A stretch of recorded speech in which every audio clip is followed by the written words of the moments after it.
Hello दोस्तों, कैसे हैं आप सभी लोग। आप सभी का स्वागत करता हूं फिर से अपने चैनल पर। आज हम इस वीडियो में आगे कंटिन्यू करने वाले हैं अपने इम्पोर्टेंट एमसीक्यू से रिलेटेड। आप सभी को पता है आपका AIB 18 का एग्ज़ाम होने वाला है और ये जो एमसीक्यू है ये आपको AIB 18 में काफ़ी हेल्प करेंगे आपको एग्ज़ाम को क्लियर करने के लिए। आज हम इस वीडियो में कॉन्स्टिट्यूशन से रिलेटेड इम्पोर्टेंट एमसीक्यू को डिस्कस करने वाले हैं। साथ ही मैं ये भी कहना चाहता हूँ ये जो क्वेश्चंस है इसको आप रिपीटेडली देखते रहिए ताकि आप इन क्वेश्चंस को अच्छे से याद कर पाएँ कि किस क्वेश्चन का कौन सा सही जवाब है। और ये क्वेश्चन ना केवल आपको AIB एग्ज़ाम के लिए बल्कि आने वाले और एग्ज़ाम के लिए भी काफ़ी हेल्पफुल रहने वाले हैं।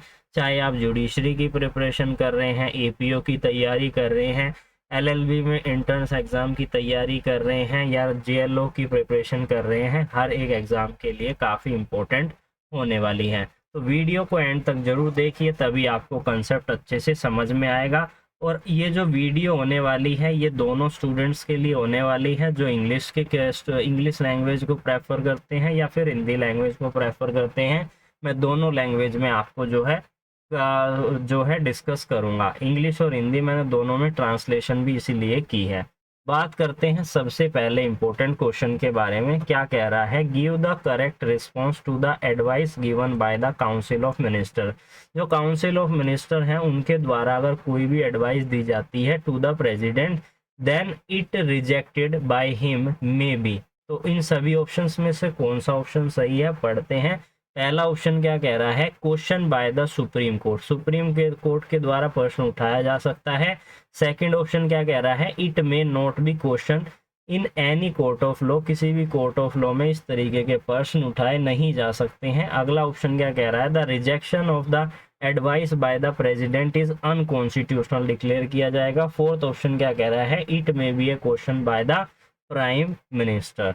बात करें हिंदी वाले स्टूडेंट्स के लिए, उससे पहले मैं इसका सही जवाब जो है वो आपको बता देता हूं। तो इसका सही जवाब है हमारा सेकंड ऑप्शन, यानी कि किसी भी प्रकार का ऐसा प्रश्न नहीं उठाया जा सकता है।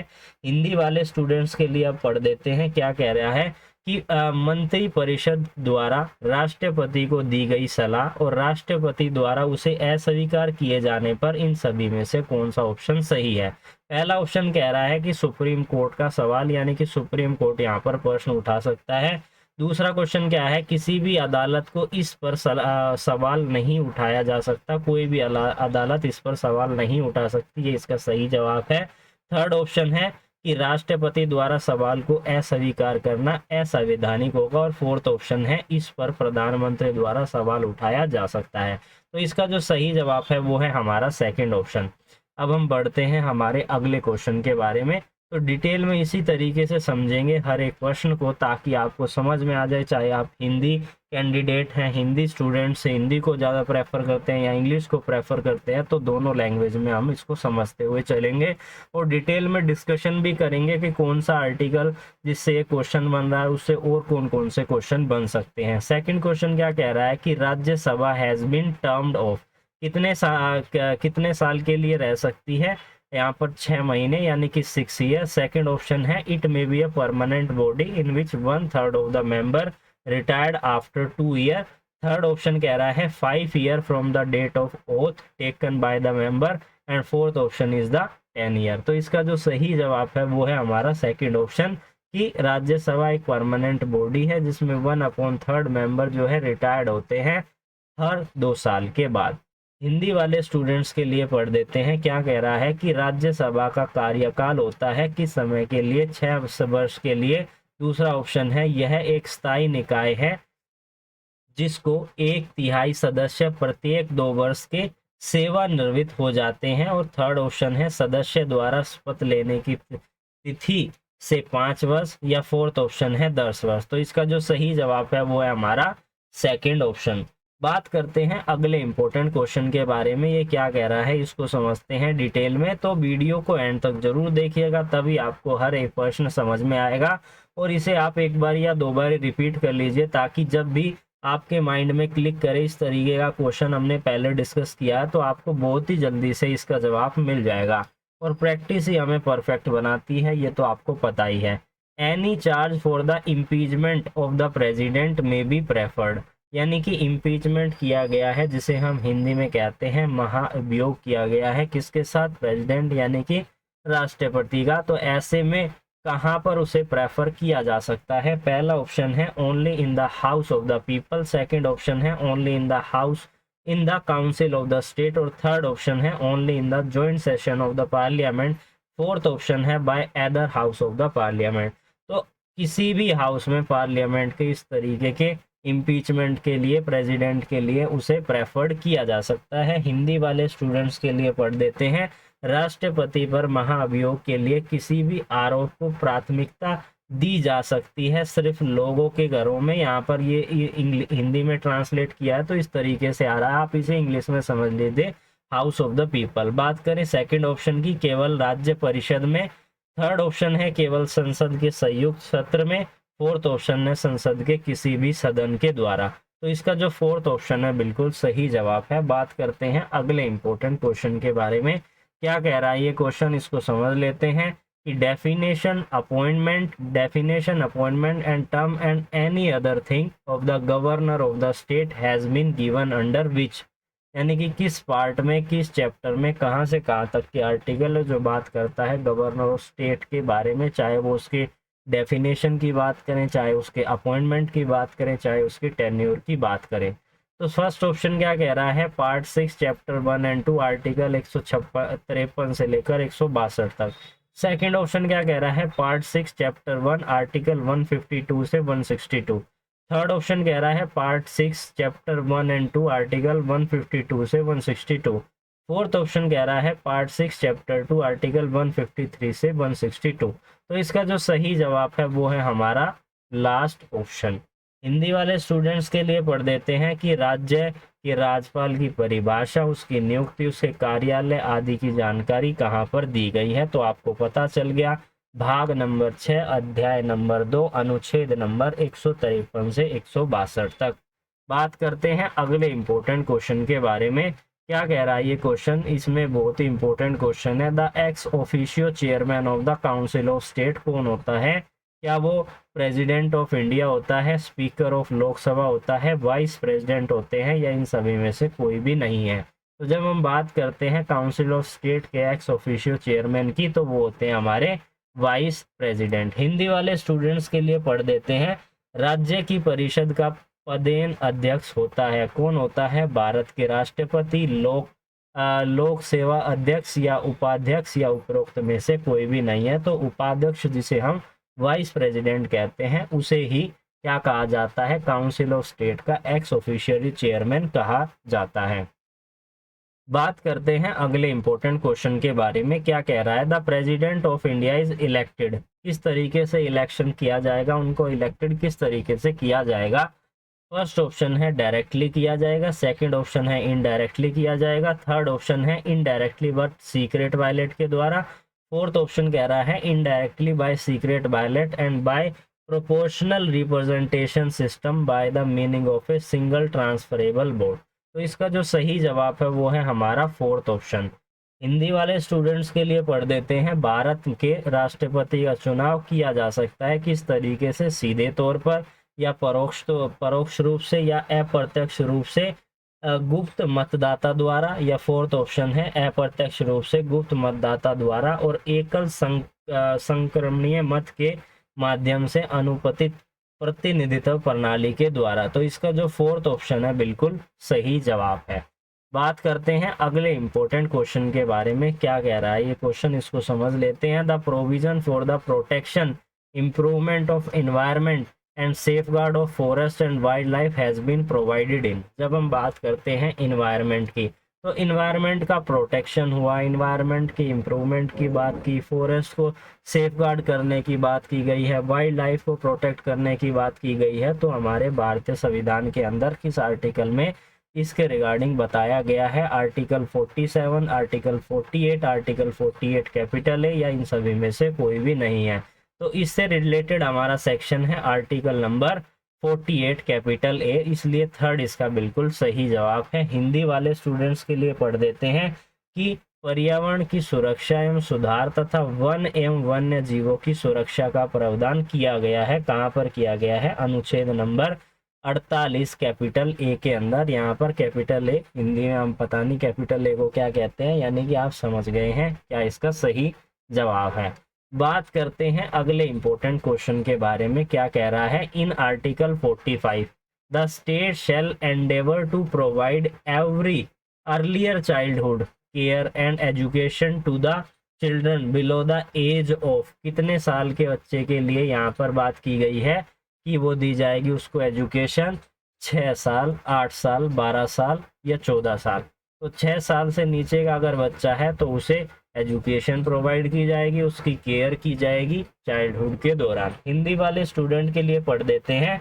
अनुच्छेद 45 में राज्य कितने वर्ष से कम उम्र के बच्चे को प्रारंभिक बचपन देखभाल और शिक्षा प्रदान करने का प्रयास करेगी? तो इसका सही जवाब है हमारा पहला ऑप्शन, यानी कि 6 वर्ष तक। बात करें अगले इंपॉर्टेंट क्वेश्चन के बारे में। क्या कह रहा है ये, हर एक क्वेश्चन कॉन्स्टिट्यूशन का काफी इंपॉर्टेंट है, तो इसको अच्छे से एक बारी अगर समझ नहीं आया है तो वीडियो को एक बारी फिर से रिपीट करके देखिएगा। बात करें the term equality, equal pay for equal work is a, क्या है ये, एक fundamental directive principle of state policy है, statutory provision in a labour law है, फंडामेंटल राइट है, या matter of state to pass the bill है? तो कौन सा है इन सभी में से सही जवाब?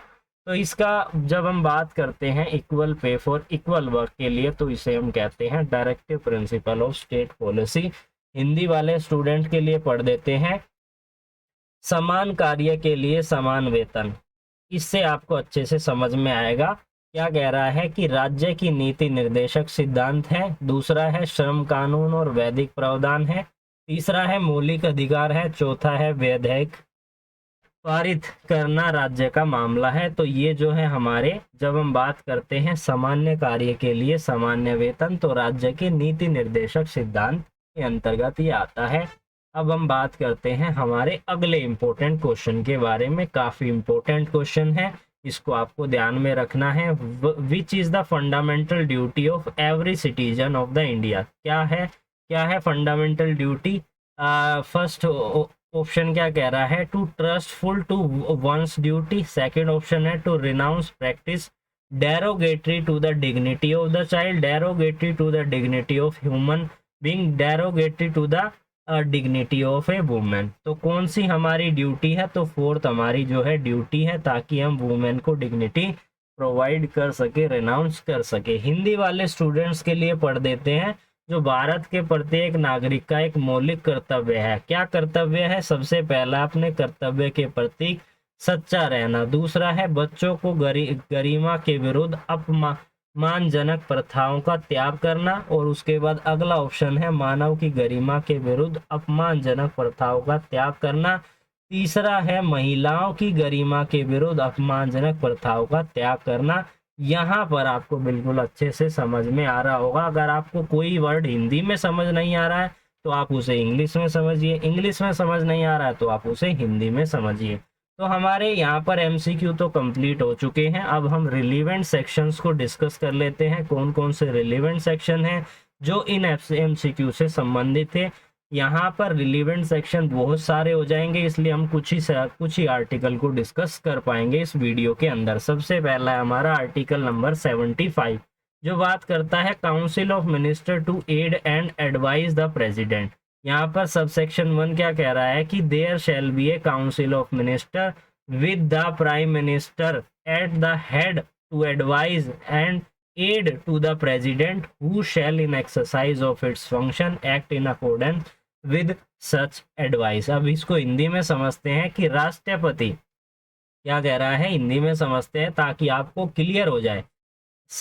अनुच्छेद 75 जो बात करता है राष्ट्रपति को सहायता और सलाह देने के लिए मंत्री परिषद।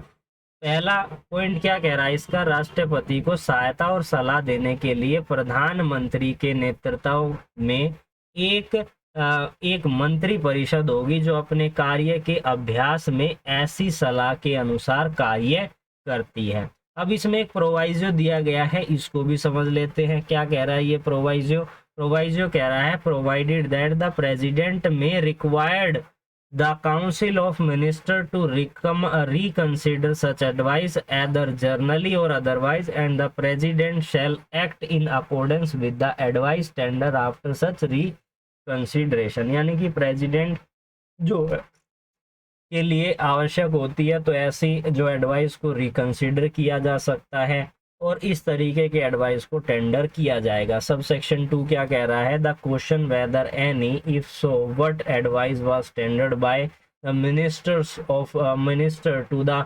President shall not be inquiry into any court. अब हिंदी में समझ लेते हैं, अगर आपको इंग्लिश में समझ में नहीं आया हो तो। हिंदी में क्या कह रहा है प्रोवाइजो की बशर्ते कि राष्ट्रपति मंत्री परिषद से ऐसी सलाह पर आमतौर पर या फिर अन्यथा पुण्य विचार करने की उपेक्षा कर सकता है और राष्ट्रपति ऐसे पुण्य विचार के बाद ही दी गई सलाहों के अनुसार कार्य करेगा। काफी अच्छे से अब यहाँ पर समझ में आ रहा होगा। सेकंड पॉइंट क्या कहता है कि यह प्रश्न कि क्या मंत्री परिषद के द्वारा राष्ट्रपति को कोई सलाह दी गई थी या हाँ या तो क्या की जांच किसी भी अदालत में नहीं की जाएगी, जो कि हमारा क्वेश्चन था। बात करें अगले इंपॉर्टेंट आर्टिकल के बारे में जो कि इम्पीचमेंट से रिलेटेड है, आर्टिकल नंबर 61। ये आपको याद रखना है, यहाँ से भी जो है क्वेश्चन बन जाता है। Procedure for the impeachment of the president क्या कह रहा है? सबसे पहला point, when a president is to be impeach for the violation of the constitution. यहाँ से क्वेश्चन बन जाएगा कि किस कारण से अगर उन्होंने कॉन्स्टिट्यूशन का वायलेशन किया है तो उसे इम्पीच किया जा सकता है। And charge shall be refer by either of the houses, जो हमारा अभी का इम्पोर्टेंट क्वेश्चन था। तो यहाँ पर ये दो क्वेश्चन बन गए। बात करें no such charge shall be prefer, यानी कि ये चार्ज तब तक नहीं लगाया जाएगा जब तक कि ये पॉइंट जो है पूरे नहीं हो जाते हैं। पहला पॉइंट क्या कह रहा है? The proposal to prefer such charge is contained in resolution which has been moved after at least 14 days notice in writing and signed by not less than 1/4 of the total number of member of the house, यानी कि 1/4 से कम नहीं होने चाहिए। वो member notice को sign करके 14 दिन के अंदर रिटर्न में उसको मूव करेंगे उस रेजोल्यूशन को कि किसको प्रेसिडेंट को इम्पीच किया जा रहा है, and to give their intention to move such resolution. Second point क्या कह रहा है? Such resolution has been pass by a majority not less than 2/3 of a total member of the house, यानी कि 2/3 मेजोरिटी यहाँ पर होनी चाहिए टोटल मेंबर ऑफ हाउस की, जो कि हमारा क्वेश्चन भी था। हिंदी वाले स्टूडेंट्स के लिए पढ़ देते हैं क्योंकि हमारे लिए हिंदी वाले स्टूडेंट हो चाहे इंग्लिश वाले स्टूडेंट हो, दोनों के लिए ये वीडियो काफ़ी मददगार होने वाली है। अनुच्छेद 61 जो बात करता है राष्ट्रपति का महाअभियोग चलाने की प्रक्रिया के बारे में, पहला पॉइंट कहता है जब किसी भी राष्ट्रपति पर संविधान के उल्लंघन के लिए महाअभियोग चलाया जा सकता है अगर उसने संविधान का उल्लंघन किया है, वायलेशन ऑफ कॉन्स्टिट्यूशन किया है। तो आरोप को संसद के किसी भी सदन के द्वारा प्राथमिकता दी जा सकती है। सेकंड पॉइंट क्या कह रहा है कि ऐसा कोई भी आरोप तब तक नहीं लगाया जा सकता जब तक कि ये दो कंडीशन पूरी ना हो जाए। पहली कंडीशन क्या कह रहा है कि इस तरीके के आरोप को प्राथमिकता देने पर प्रस्ताव का एक संकल्प में शामिल है जिसे सदन की कुल संख्या के कम से कम 1/4 सदस्य के द्वारा हस्ताक्षरित लिखित रूप से कम 14 दिन के नोटिस के बाद पेश किया गया है और जिसमें उनके इरादे की जानकारी दी गई है और संकेत को आगे बढ़ाने के लिए। दूसरा पॉइंट क्या कह रहा है कि ऐसा प्रस्ताव सदन की कुल सदस्यता को के कम से कम 2/3 बहुमत से पारित किया गया हो। बात करें इसमें 2 पॉइंट और हैं, उनको भी समझ लेते हैं। तो वीडियो में थोड़ा सा पेशेंस रखिए, ज़्यादा बड़ी वीडियो अब नहीं रहेंगी, ज़्यादा पॉइंट्स को हम क्लियर नहीं करेंगे, मतलब ज़्यादा आर्टिकल हम इसमें डिस्कस नहीं करेंगे, कुछ ही आर्टिकल डिस्कस करने वाले हैं। When a charge has been so preferred by either of the houses or other houses shall investigate the charge, यानी कि जब भी चार्ज लगाया गया है चाहे राज्यसभा में चाहे लोकसभा में तो दूसरा हाउस उसको इन्वेस्टिगेट कर सकता है। and cause the charge to be investigated and the president shall have right to appear and to be represent such investigation, और प्रेसिडेंट को भी यहाँ पर अनुमति है कि वो वहाँ पर अपीयर हो सकते हैं, राइट टू अपीयरेंस उनके पास रहेगा। फोर्थ ऑप्शन क्या कह रहा है, if a result of the impeachment resolution is pass by a majority of not less than 2/3 of a total member of the house by which the charge was investigated and caused to be investigated declared that the charge prefer against the president shall be sustained and such a resolution shall have effect to remove the president from his office as from the date on which the resolution is passed। यानी कि investigation का result यह आता है कि 2/3 majority से कम member नहीं है जिन्होंने उसमें सहयोग दिया है, तो ऐसे में उसे क्या मान लिया जाएगा कि यहाँ पर उसको इम्पीच कर दिया गया है प्रेसिडेंट को, और वो उसी दिन से इफेक्ट में आएगा जिस दिन से रेजोल्यूशन पास किया गया है। अब हिंदी वाले स्टूडेंट्स के लिए भी हम इसको एक बार पढ़ देते हैं ताकि अगर कुछ कंफ्यूजन होती है तो यहाँ से वो चीज़ क्लियर हो जाए कि जो किसी भी आरोप को संसद में किसी भी सदन द्वारा प्राथमिकता दी गई है तो दूसरा सदन उस आरोप की जांच करेगा और राष्ट्रपति को ऐसी जांच में उपस्थित होने और प्रतिनिधित्व करने का अधिकार प्राप्त है। बात करें अगले पॉइंट के बारे में, यदि जांच के परिणाम स्वरूप सदन के कुल सदस्यों के कम से कम 2/3 के बहुमत से एक प्रस्ताव पारित किया जाता है तो उसके द्वारा आरोप की जांच की गई या फिर जांच की गई यह घोषणा करते हुए कि आरोप को प्राथमिकता दी गई है, राष्ट्रपति को कायम रखा गया है, ऐसे संकल्पों का प्रस्ताव उस तारीख से राष्ट्रपति को उसे कार्यान्वयन से हटाने का होगा जिस दिन संकल्प पारित किया गया है। यानी कि इसका मतलब होता है रेजोल्यूशन जिस दिन पास किया गया है उसी दिन से उसे माना जाएगा। बात करें अगले इंपॉर्टेंट आर्टिकल के बारे में, आर्टिकल नंबर 156 जो बात करता है गवर्नर के टेन्योर के बारे में, ये समझ लेते हैं। लेकिन यहाँ पर हमने जब डिस्कस किया था तो 100 कितने से था वो भी अब हम आगे एक चार्ट में डिस्कस करेंगे। पहले ये पॉइंट समझ लेते हैं। The governor shall hold an office during the pleasure of the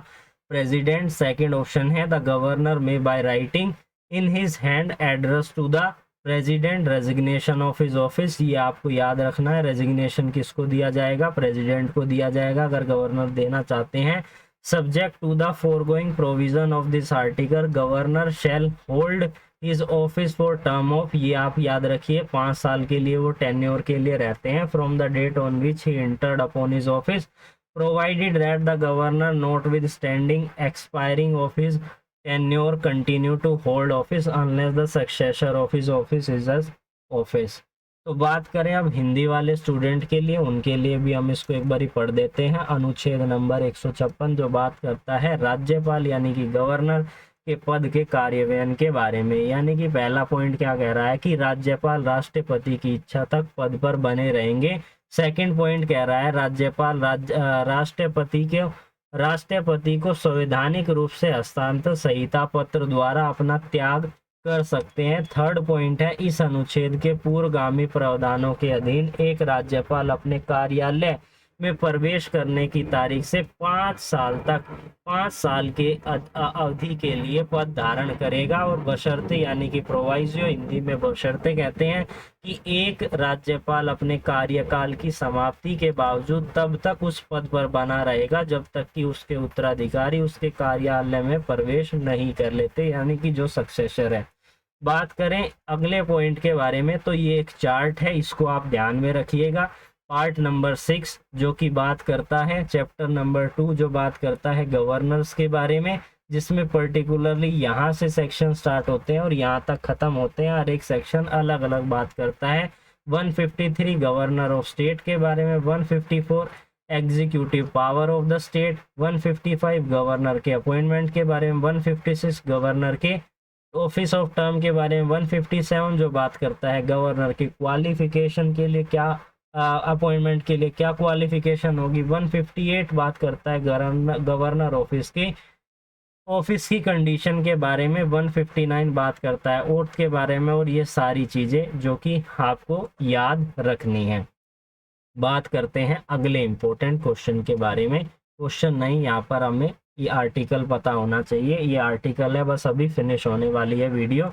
the vice president of the x official chairman of the council of state. तो पहला पॉइंट क्या कह रहा है, वाइस प्रेसिडेंट और shall be x official chairman of the council of state and shall not hold any other office of profit, ये किसी और ऑफिस ऑफ प्रॉफिट को होल्ड नहीं कर सकते हैं, provided that during any period when the vice president act as a president and discharge of the function of the president under article 65, he shall not perform the duty of his office of chairman of the council of the state and shall not entitled to any salary allowances payable to the chairman of the council of the state under article 97। Hindi वाले students के लिए इसको एक बारी पढ़ देते हैं, उसके बाद बस हमारा लास्ट पॉइंट है, उसके बाद वीडियो को हम फिनिश कर देंगे।